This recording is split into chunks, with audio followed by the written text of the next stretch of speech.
comienzo de febrero de 1962 entró en el puerto de Almería un barco con todos los trajes, armas y decorados de la película Lawrence de Arabia. Cuando se llevaban varios meses de rodaje en los lugares originales de Jordania, surgieron problemas políticos que les hicieron desistir.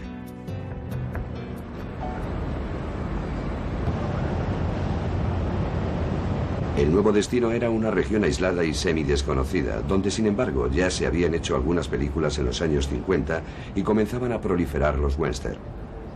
Pero esto era diferente. Estrellas como Peter O'Toole o Anthony Quinn, 2000 extras, 1 millar de animales. Las grandes dimensiones de Lawrence sirvieron para consolidar internacionalmente Almería como un escenario ideal para el cine.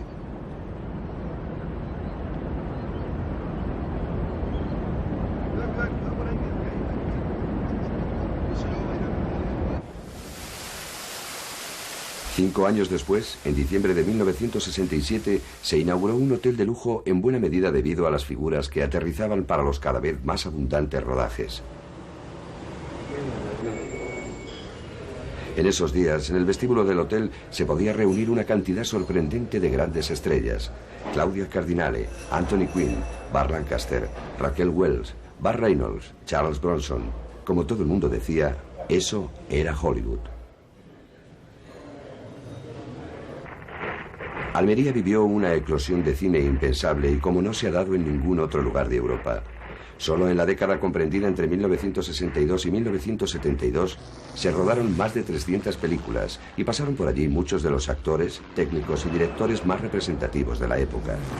Sin embargo, en los años 70 sobrevino la crisis y el nuevo gran escenario se desinfló de una forma impensable y excesiva.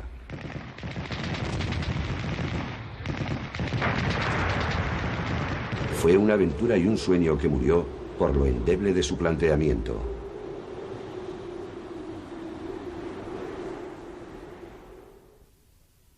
Buena parte de la industria española, técnicos, actores y directores deben mucho a ese periodo. Entonces me habló de Almería, él había visto Los Zorros, éramos amigos, me dijo, allí tienes unos parajes extraordinarios, fui a verlo, no había ni poblado ni nada construido, ni siquiera hoteles. Yo hice 11 westerns y después pues ya dediqué a hacer otras películas y ya pues apenas volví por ahí. No. Ya estaban los demás, estaban haciendo ya western de 3 semanas, 4 semanas, o sea, digamos, basura. Yo creo, sinceramente, sin presunción, creo que el que más, porque son... He perdido la cuenta, pero deben de ser pues 150 o alguna cosa de esas de westerns, o sea, una auténtica, muchísimo, vamos, muchísimo, sí es cierto. Hubo un momento que llegué a Almería un 7 de enero y terminé el 22 de diciembre. O sea, estuve un año entero en Almería, película detrás de película, ¿no? Las voces de quienes vivieron aquel periodo inicial coinciden en señalar un escenario magnífico, unos años de entusiasmo y una oportunidad mal aprovechada. Estuve extraordinariamente bien, con una gente extraordinaria, con toda clase de facilidades, con personas que fueron adquiriendo una gran profesionalidad a través del tiempo, como Diego, que después se ha hecho de jefe de producción, incluso películas americanas. Y todo lo que diga no puede ser más que positivo. Se ganó mucho dinero y después se abusó y se arruinó. Hubo películas incluso que se rodaron pues en alemán, en italiano, en español y en inglés. El problema vino con Paquita Rico, porque Paquita Rico daba el personaje perfectamente. Michael Carreras dijo que ella tenía que ser, pasase lo que pasase, y yo tenía el problema de que no quería, el contrato se había hecho mal, y no quería dejarse doblar. Y la película, por no doblarse, pues no fue un éxito en España, porque hablaba andaluz. O sea que ese es el problema.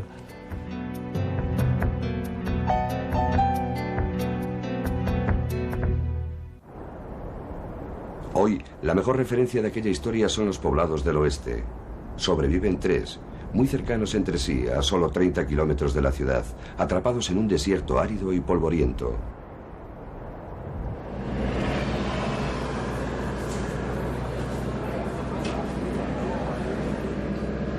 El más conocido, el primero que encuentras, tiene un nombre que ya avisa de sus pretensiones: Mini Hollywood.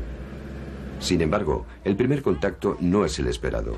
Anuncios chillones y coloristas, un parking para más de 100 coches o la existencia de una reserva zoológica que se puede visitar de forma combinada.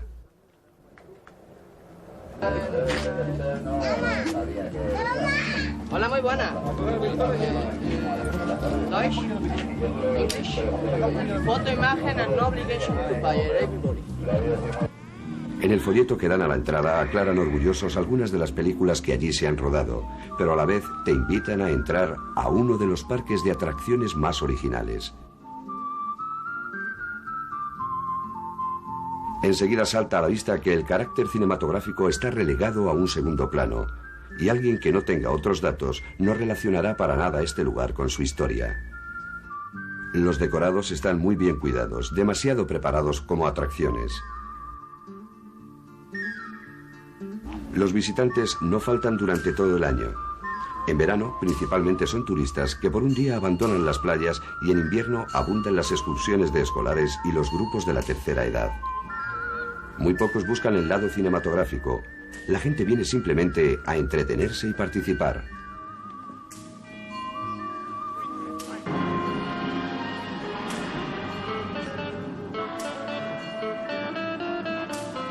Hacerse una fotografía es una de las iniciativas de más éxito. Por un precio considerable, se puede uno disfrazar de vaquero, indio o chica del salón. Luego, las fotos las entregarán aviejadas en un tono sepia o incluso, si se quiere, enmarcadas en el clásico cartel de Se Busca. Está claro que el western forma parte de nuestra cultura, que está absolutamente ligado a la forma de crecer de las últimas generaciones.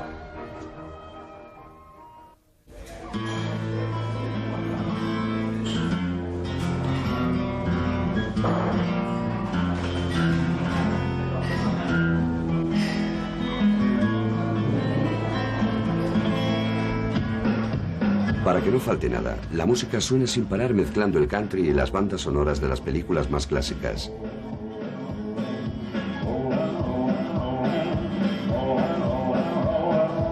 Hasta las máquinas de juegos electrónicos tienen puro sabor a cowboys y pistoleros. La plaza es el eje central. Allí se reúnen los decorados consagrados como clásicos por el cine. Real o menos real, pero ¿sabemos cómo fue el oeste americano? ¿O simplemente nos pertenece el que aprendimos en las películas?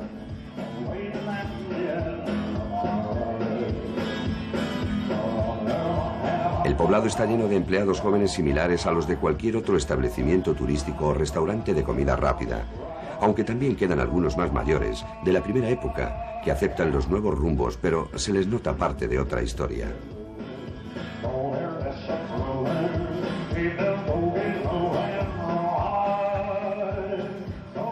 Tradicionalmente se le llamó Poblado del Fraile por Alfredo Fraile, el operador de los primeros western españoles.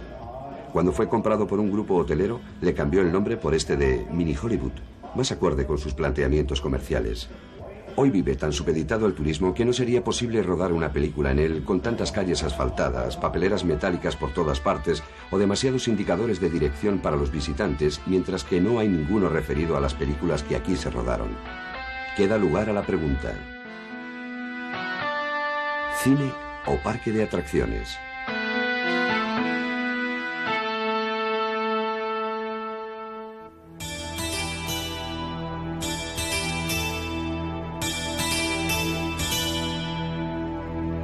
El western decayó en Estados Unidos a finales de los años 50.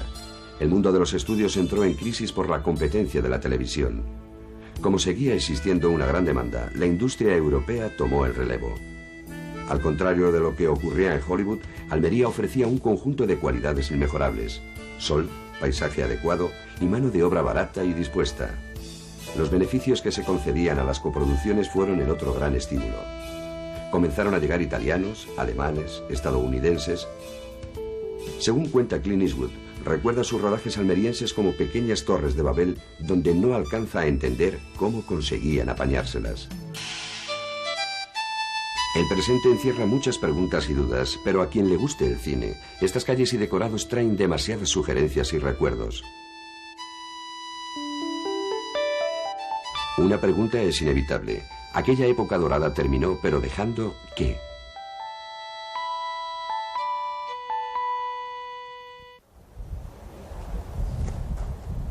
El primer lugar donde parecería lógico dirigirse para buscar datos o referencias es Tabernas, a donde administrativamente pertenecen los poblados y la llamémosle capital del desierto, si es que el desierto tiene capital.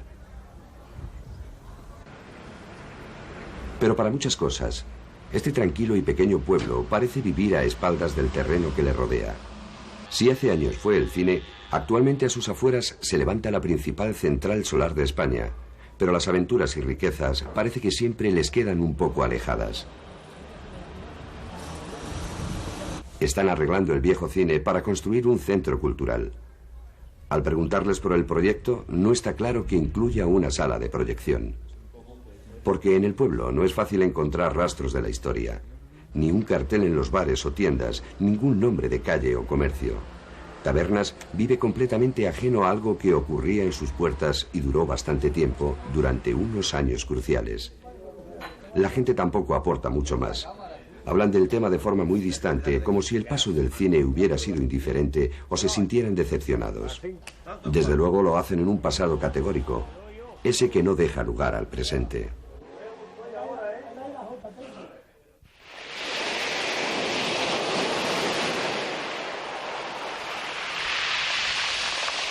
Yendo después a la costa, en Carboneras, está otra de las pocas herencias de aquellos días, un hotel de nombre muy sugerente, El Dorado. Su propietario es Eddie Foley, escocés, campechano y socarrón, especializado en grandes superproducciones y cine de época. Aunque está al margen del boom almeriense, siempre lo estuvo, su opinión tiene el valor del francotirador no involucrado, pero espectador constante. Yo primero en España, con Lawrence Arabia, en aproximadamente año 60-61. Nosotros trabajamos en Jordania para esta película, un año o más, con muchos problemas. El producto habla necesario otros desertos, donde más técnicos, más civilización. Colombia habla con nosotros.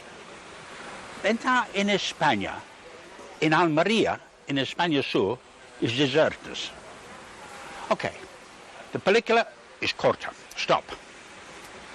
Y yo cambio con un barco todo de materiales.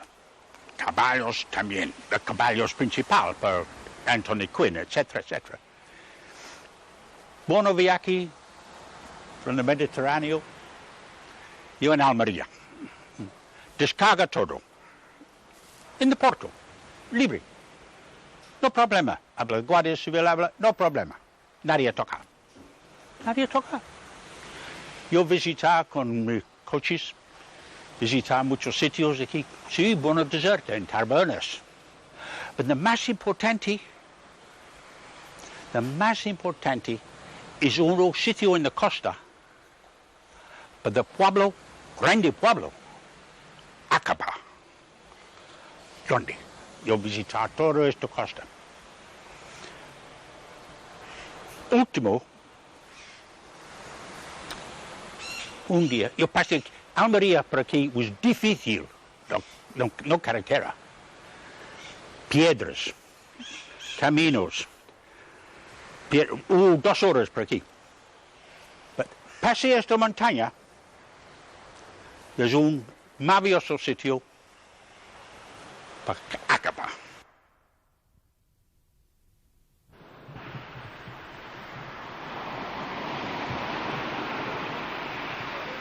Al terminar la película, Eddie Foley construyó el hotel más que nada como refugio para él y los amigos que aterrizaban a nuevos proyectos.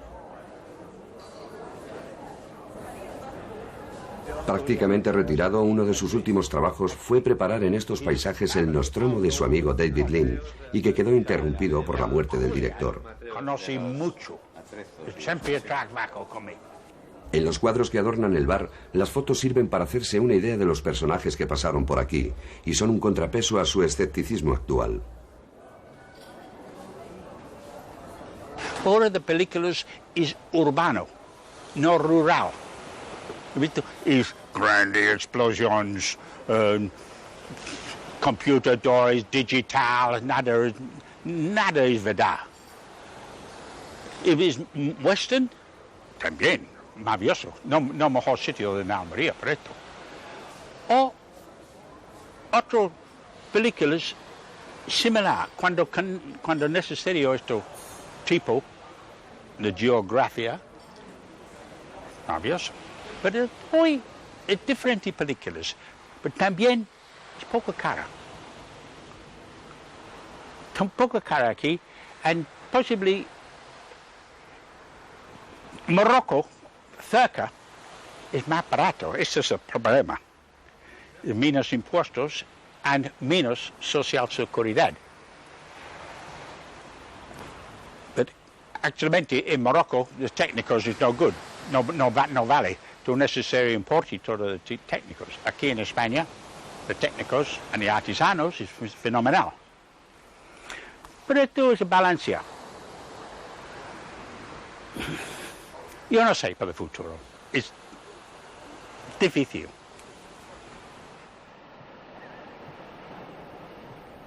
El hotel se sigue manteniendo externamente como en los primeros días. Pocos huéspedes llegan conociendo su historia y tampoco se alteran al encontrar un lugar donde los sillones son de los tres mosqueteros, la puerta y el mostrador de Nicolás y Alejandra, o las espadas y mapas pertenecientes a una versión televisiva de la vida de Cristóbal Colón. El Dorado está lleno de recuerdos y, como todos los recuerdos, no deja de transmitir una sensación de cierto anacronismo y nostalgia. Una impresión que, trasladada al fenómeno almeriense, resulta muy significativa.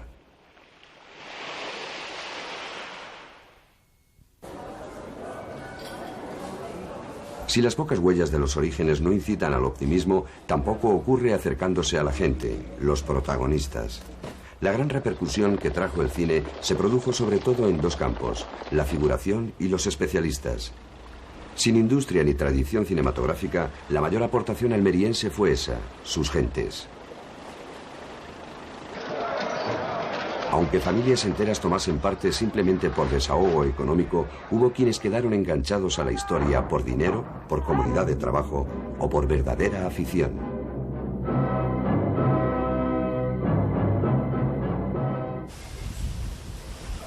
El Habichuela es uno de los nombres inseparables del fenómeno almeriense. Él, mejor que nadie, representa el impacto que supuso la figuración entre la gente sencilla. Antiguo transportista, dejó su trabajo al comenzar a llegar los rodajes. Menudo, de ahí su apodo, nervioso, físicamente muy desmejorado, después de haber sufrido un accidente de circulación y una trombosis, sigue emocionándose al hablar del cine.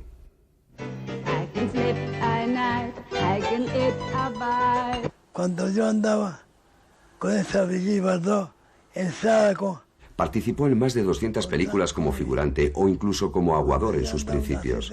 Personaje carismático, le incluían en los rodajes como alguien imprescindible o él mismo forzaba como fuera el participar. con esas amazonas tan grandes, tan guerristas, que no había manera de bajarlas. Yo me hallaba hacia ellas y ellas hacia mí y les decía: muchachas, tranquilas, que la vida hay que llevarla a tragos. Las historias que se cuentan de la Habichuela son interminables y asombrosas. Su amistad con Anthony Quinn, del que era inseparable, o con Brigitte Bardot, con la que se presentó una mañana al rodaje juntos en un coche de caballos, o intentando mediar ante Claudia Cardinale para resolver los problemas de rodaje en otra ocasión. Da igual si están exageradas, si son ciertas o no, retratan a la perfección a uno de los hombres que mejor representa el sueño del cine. Hasta que sufrió el accidente, solía vivir y dormir en la avenida principal de la ciudad, acompañado de su bicicleta y vestido de vaquero, que es lo que se considera y siente.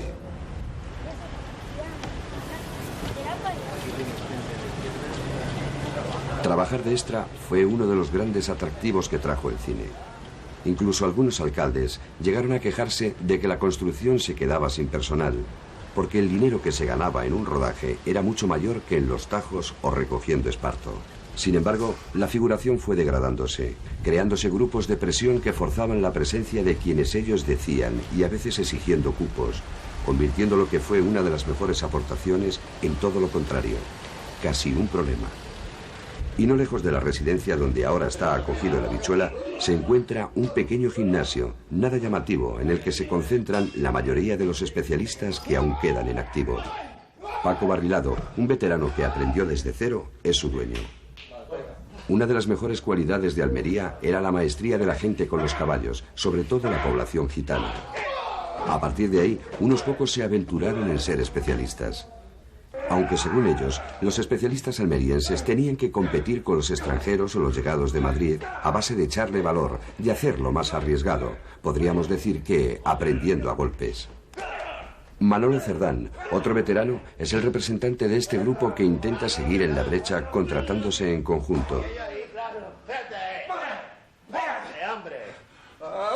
Junto a ellos también están el nieto de Juan el Gitano, el poderoso jefe del sindicato de figurantes, o Domi Beltrán, hijo de un jefe de grupo, el encargado de reclutar figurantes que trabaja junto a su padre en los poblados y últimamente lo compagina con pequeños papeles como actor, algo que ya antes intentaron muchos otros y unos pocos como Álvaro de Luna sí consiguieron dar el salto.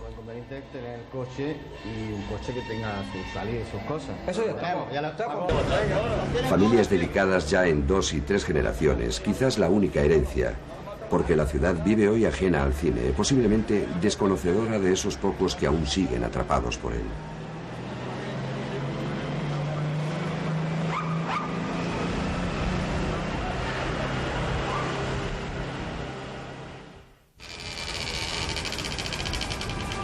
Almería vivía bastante atrasada y aislada, alejada de las ideas o movimientos que comenzaban a desperezar el país. Las comunicaciones eran malas o inexistentes.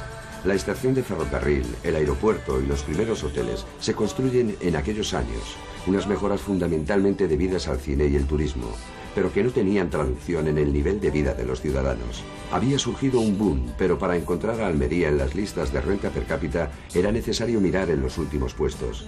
Aunque por sus calles pudiera verse a Brigitte Bardot pasear en Rolls, Sean Connery asistiendo a partidos de fútbol, o Clint Eastwood devorando las langostas que servían en el rincón de Juan Pedro o el local de Manolo Manzanilla.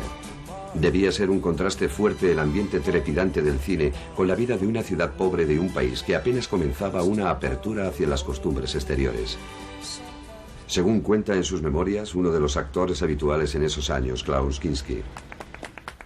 Los niños limpiabotas de Almería, todos ellos gitanos, dejan atónitos a los turistas y me llaman a gritos desde el otro lado de la calle. Saben que me encanta verles marcar para mí, en medio del tráfico, unos cuantos pasos de flamenco.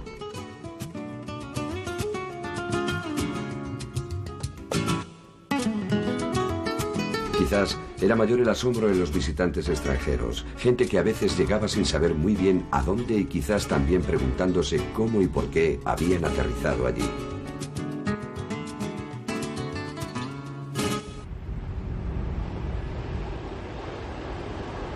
Y aunque las referencias al fenómeno de los años 60 sean algo decepcionantes, como huellas poco profundas que rápidamente se han perdido antes de salir de la ciudad al pie de la autopista entre chatarra y casitas bajas, aparece una cueva utilizada en múltiples películas donde las señales de los últimos rodajes están bien visibles. Decorado y realidad se siguen sin solución de continuidad y casi parecen no diferenciarse.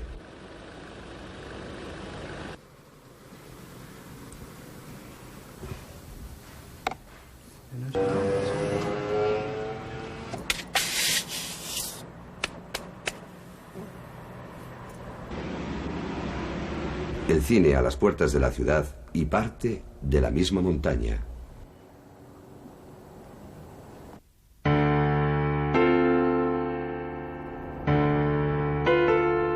El verdadero gran protagonista fue el desierto. Propiamente hablando, es el único desierto de Europa y un puente con los países árabes, otro más de los muchos que tiene esta zona.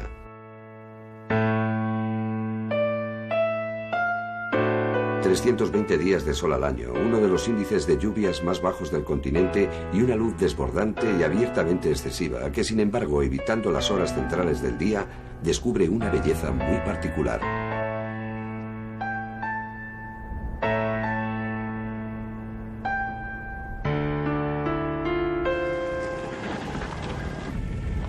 Juan Fernández conoce bien el terreno y tiene un fácil acceso a estas ramblas donde las verjas aportan una privacidad inesperada, debida en buena parte al cine, ya que de ser terrenos totalmente baldíos y menospreciados, a veces sin saberse claramente quiénes eran sus dueños, la gran presencia de rodajes les hizo primero codiciados y de ahí enseguida a restringidos.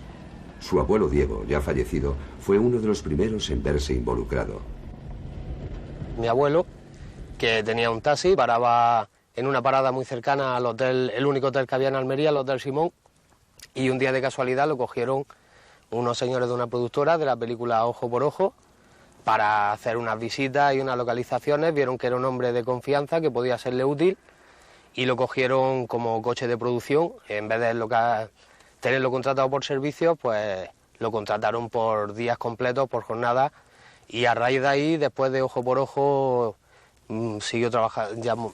Trabajó en la película de La llamada de África, luego vino Lauren de Arabia, donde ya empezó a trabajar mi tío con él, mi tío Diego, y después, pues, sucesivamente en otras películas. Después en La Biblia empezó mi padre, que empezaron poco a poco y así se fueron involucrando. Las productoras ya los conocían, a través de uno o de otros lo iban llamando y siguieron, y bueno, hasta ahora que yo soy la tercera generación, que me dedico también a esto porque lo he vivido muy de cerca.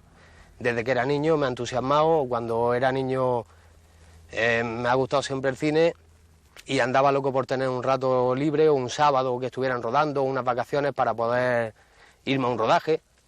Normalmente mi padre no me podía llevar porque llevaba gente de producción o actores o algo, y yo me iba al hotel y me esperaba con quien pudiera venirme, con conductores, con gente del catering, con quien fuera, por tal de estar un día en el rodaje. Quien piense que el desierto es un lugar monótono y uniforme se sorprendería ante la variedad de rincones diferentes que esconde y sus enormes posibilidades plásticas. El cine lo descubrió enseguida.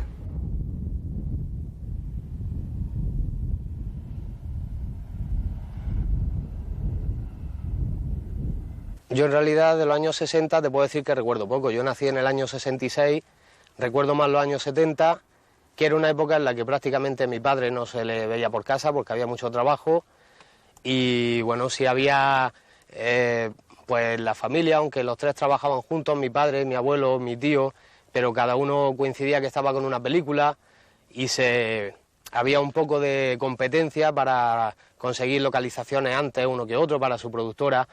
Recuerdo que, según me han contado a mí, mi padre, mi abuelo, que había momentos en los que en los hoteles se tenían que juntar los productores para ver dónde rodaba uno un día, dónde iba a rodar, qué caballos necesitaba, si iba a utilizar todo para sortearse incluso la figuración y los caballos en los rodajes. Las Ramblas se convirtieron en el primer gran decorado, un lugar ideal para películas de acción y aventuras. Se han llegado a juntar varias películas y en una película de western pues han aparecido por otro lado una serie de romanos, o se han mezclado de una película con otra. Incluso creo recordar una de un actor que fueron a recogerlo no recuerdo si era al aeropuerto o al tren, porque yo era muy niño, y me parece que en aquella época no había aeropuerto. Venían a través de Málaga y con los contactos de mi abuelo pues traían a la gente y la llevaban. Recogieron a un actor, lo tenían que llevar a un rodaje, se lo llevaron a un rodaje, se sentó en una silla. Cuando llegó el momento de que vio que no hacía nada, preguntó y resulta que no estaba en esa película, estaba en otra que estaba muy cercana. Llévame a lo más alto. Cuenta que era la frase favorita que siempre le repetía Sergio Leone a su padre cuando iban a localizar. Bueno, pues aquí a mi espalda tenemos la cornisa por donde Steven Spielberg despeñó el tanque en su película Indiana Jones en la última cruzada. Y aquí a mi derecha hay un resto de un pequeño decorado donde se hizo una guarida en la película, bueno, la serie para televisión Crónicas del joven Indy, repitiendo George Lucas con la productora Lucasfilm las mismas localizaciones de Steven Spielberg, en la explanada de Tecisa, llamada Tecisa porque es una de las primeras explanadas que se utilizaron y las primeras ramblas que se utilizaron para el rodaje aquí en Almería, La productora que la utilizó primero se llama Montecisa y de ahí viene su nombre. Y bueno, aquí en realidad Almería se vino por sus paisajes, por sus ramblas y por sus cañones, no por los poblados. Los poblados vinieron a raíz de la facilidad que daba el estar rodando en un poblado con decorados interiores y con exteriores a la vez en un radio muy cerquita. Siguiendo las sagas familiares, últimamente su padre y su tío le han dado el relevo y Juan ha debutado como jefe de transportes. Tímido y cauto, comenta encantado la experiencia, pero dejando entrever su miedo de si seguirán viniendo rodajes y podrá tener continuidad.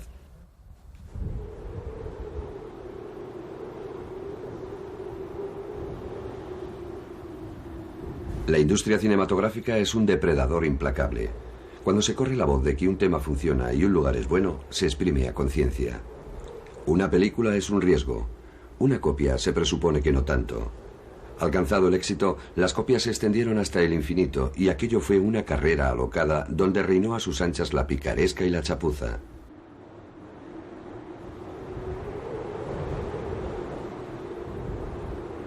Se desencadenó una euforia total. En el momento de máximo esplendor llegaron a construirse una docena de poblados. Podía haber sido la base de una industria seria. En el sitio más insospechado es posible encontrar en pie alguno de aquellos, pero por ninguna parte quedan rastros de camerinos o almacenes, signos de unos verdaderos estudios.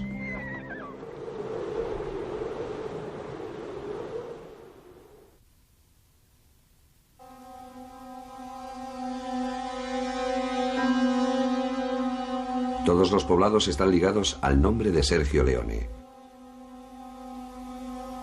Leone construyó unos western totalmente innovadores, naturalistas, en muchos momentos casi abstractos, plagados de personajes desarrapados y desarraigados en un ambiente de sadismo y violencia. Su éxito tuvo la fatal consecuencia de que esos detalles que en él eran personalidad se convirtieron en pura caricatura.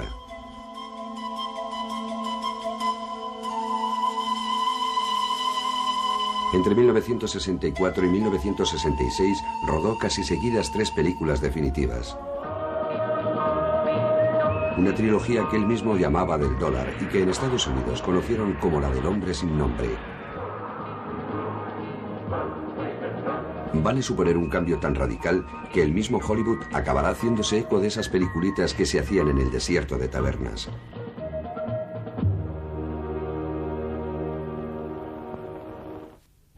Una vez terminadas las 3 películas por un puñado de dólares, la muerte tenía un precio, y el bueno, el feo y el malo, Leone era un cineasta considerado y respetado, y su protagonista, Clint Eastwood, una verdadera estrella tanto en Europa como en su país.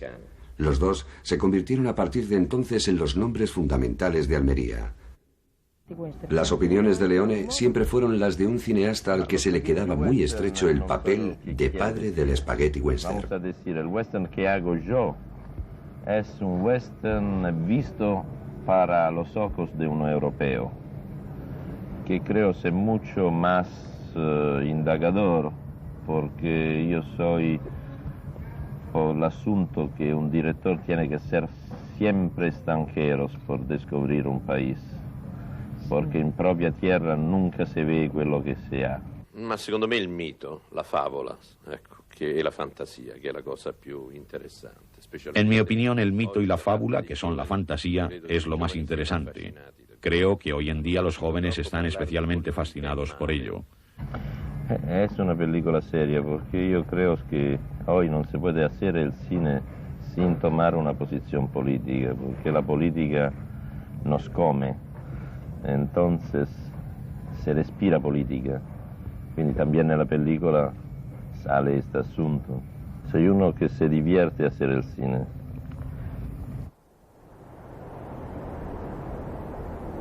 Texas fue conocido como el poblado de Juan García, su constructor y dueño.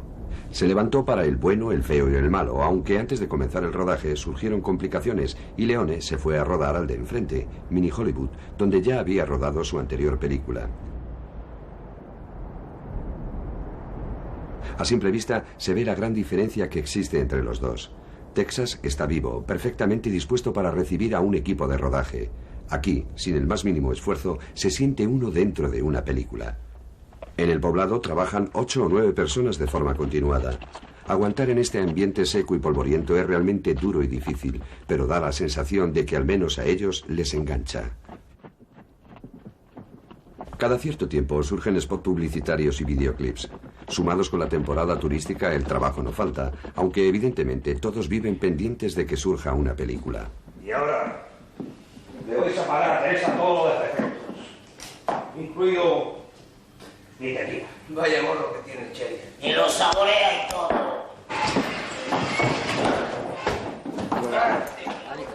Aquí todos hacen de todo. Nadie viste con uniforme ni es posible diferenciar trabajadores y especialistas. Diariamente tienen que alternar la actuación en los espectáculos con las faenas que lleva el mantenimiento del poblado.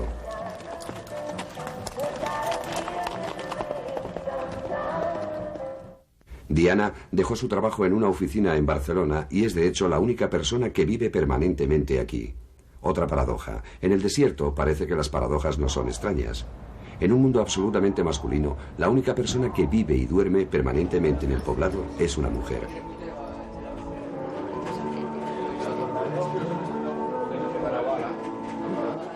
Aspecto menudo, para nada frágil, tranquila y conforme con la vida que lleva, ella, que no es de estas tierras, en una primera impresión parece la más adaptada. De sus dos hijos, el mayor ya hace sus pinitos como especialista. No es sencillo decir cuál es su trabajo porque hace un poco de todo. Atiende el bar, se encarga de la economía diaria y también interpreta un papel en los espectáculos. Para completarlo, y no podía ser de otra forma, su vivienda es uno de los decorados, una vivienda de película. Los especialistas, en general, son gentes de los pueblos cercanos, aunque hay quienes vienen de lejos para, como ellos mismos dicen, hacer la temporada de verano. Algunos consideran esto simplemente como un trabajo, otros se lo plantean como posibilidad de despegar en el mundo del cine. Casi todos mantienen una relación especial de amor-odio con el poblado, que es como decir con el cine, quizás también con el desierto. Junto a los letreros de la barbería y el dentista de tantas y tantas películas... Cambio fue... no fue cambio, fue otra hoja de la historia. Fue rotundo porque toda la gente que se dedicaba, por ejemplo, a pintar o a construir o cualquier cosa que la aprendió en el cine, pues fue radical. Automáticamente se tuvo que poner a trabajar en el mismo oficio que un poco lo había aprendido en el cine, pero ya para los chalés o los hoteles o cosa que era lo que aquí empezaba un poquito a moverse del turismo. Pero del cine en sí la gente cambió totalmente. Paco Ardura ha sido un luchador del cine, le ha gustado mucho esto y a mí me ha encantado. O sea, yo trabajar en esta profesión me ha acarreado incluso problemas, pero es mi trabajo, mi profesión, mi hobby. Y este señor pues ya se encontraba mayor y al venir la época floja del cine, pues no se encontró él con ánimos de otra vez relanzar esto para arriba ni nada. Y a nosotros pues nos lo ofreció un poquito económicamente bien y con facilidades. Y claro, pues afrontamos el reto de decir, vamos a intentar que esto sea, si no lo que ha sido, por lo menos que quede constancia, que quede algo de lo que fue Almería, porque también era eso, era el hobby.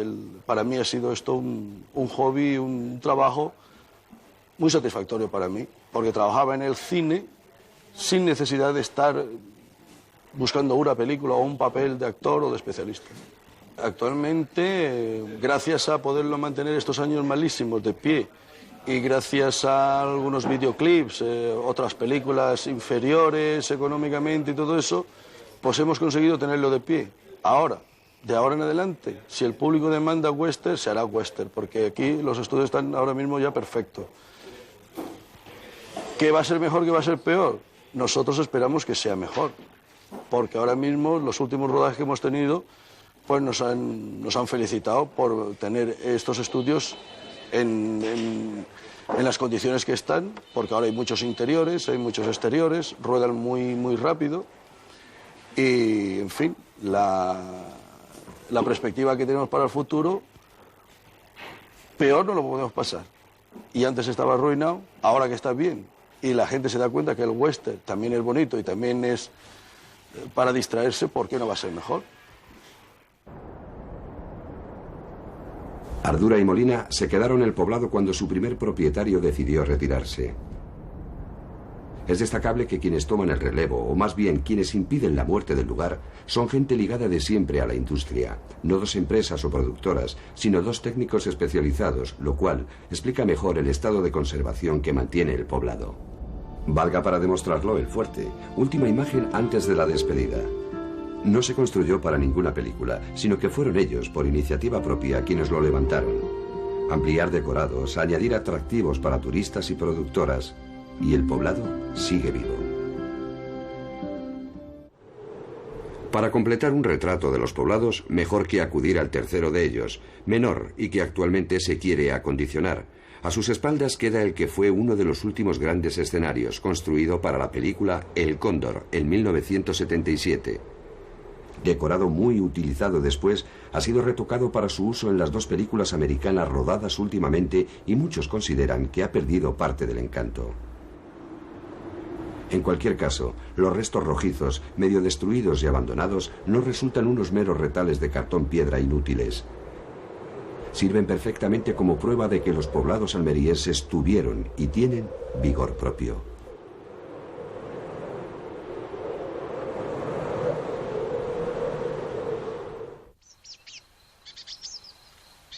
De nuevo, el paisaje jugó un papel importante. La posibilidad de encontrar ambientes muy distintos en pocos kilómetros evitó el derrumbe total. Cuando llegó la crisis, quedaron al descubierto las graves carencias de fondo. Surgieron las mafias, escaseó el trabajo y se aumentaron desmesuradamente los alquileres, empeorando todavía más la situación. Además, muchas de las películas comenzaron a olvidarse del desierto.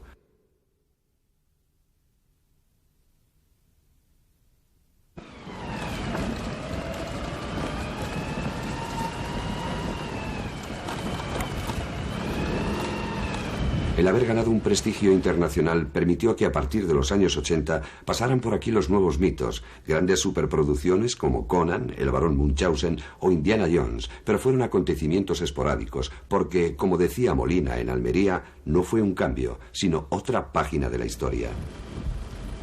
A partir de entonces, fue una aventura muy distinta.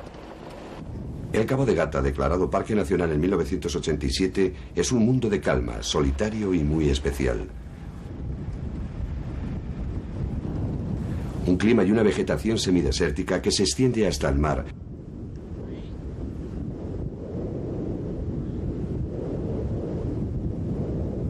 Mientras a sus espaldas crece de forma imparable otro mar, este de plásticos, los invernaderos que han cambiado notablemente la vida de la provincia. Es difícil recorrer un camino y no encontrar alguno nuevo en construcción.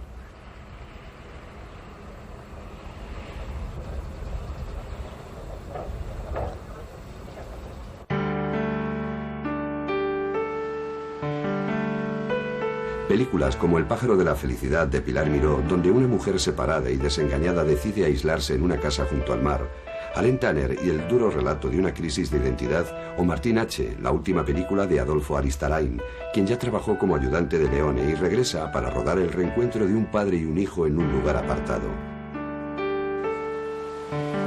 Un cine intimista centrado en historias de gente atípica y un tanto al margen, personajes nuevos para el cine almeriense.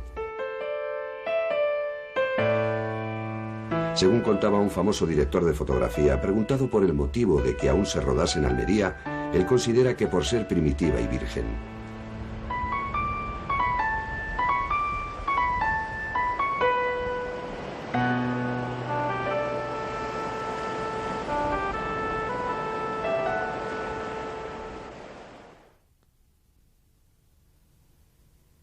Al margen de críticas bastante merecidas, es innegable que casi 500 películas es un equipaje considerable.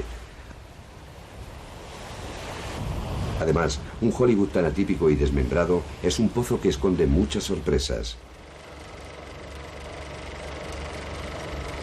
Por aquí pasaron bastantes directores y actores huidos, bien por estar en horas bajas o aquellos que querían escapar a su situación. Ocurrió en aquel primer western, Tierra Brutal, y se repitió constantemente.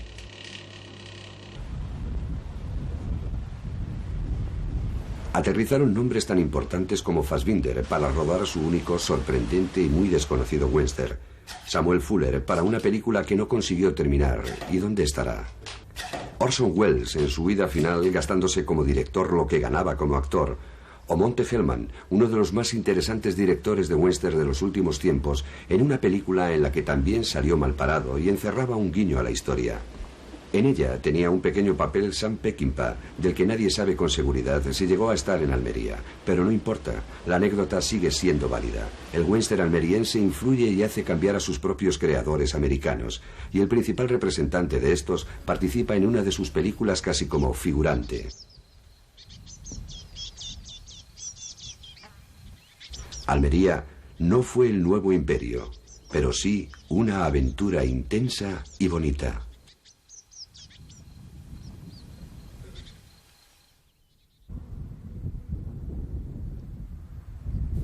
No es extraño, por eso, que en la oficina central del parque, entre las explicaciones de la riqueza natural, se cuele un panel lleno de fotos de películas. El cine ya es parte de la reciente historia almeriense.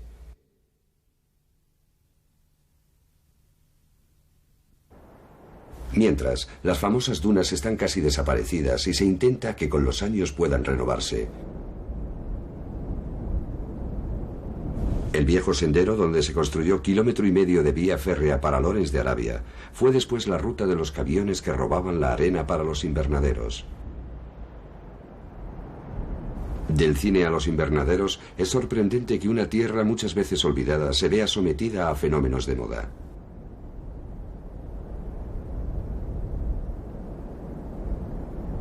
Un boom tiene el duro efecto de pasar de todo a nada demasiado rápidamente.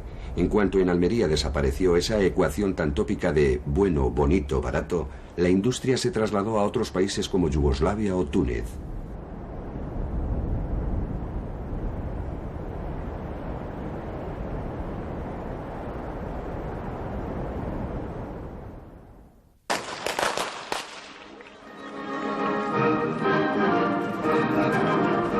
Y al final, guste o no guste, es necesario rendirse a la evidencia. Los espectáculos, creados en los años duros como elementos de supervivencia, la vida de los poblados gira alrededor de ellos, y es lo que, conscientes o inconscientes de su origen, todos ven.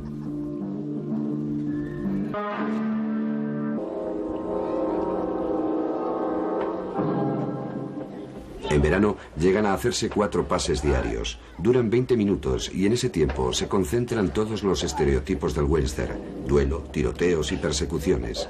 El oeste que todos tenemos en la retina, al alcance de la mano.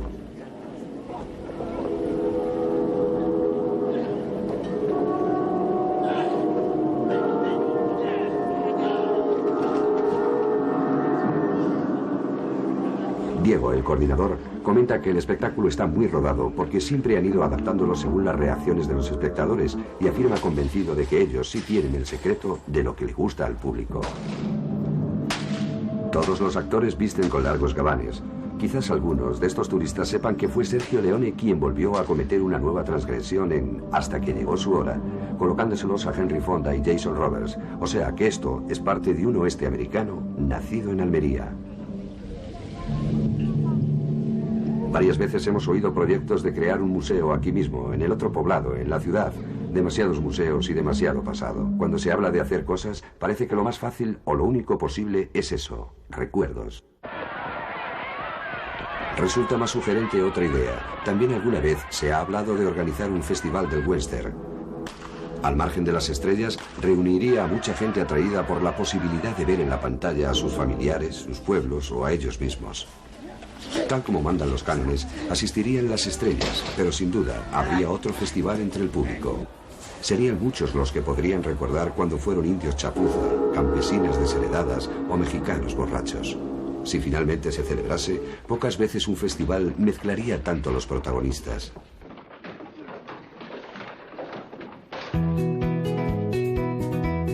Mini Hollywood tiene más de 50 empleados y factura alrededor de 250 millones de pesetas anuales.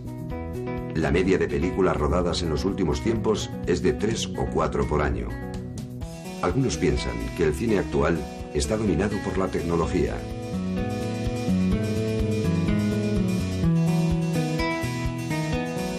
Otros creen que sigue habiendo lugar para el western, siempre el western.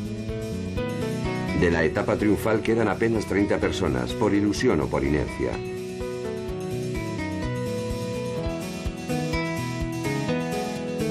Muchos de los que tomaron parte aún la añoran y se preguntan si puede volver a resurgir.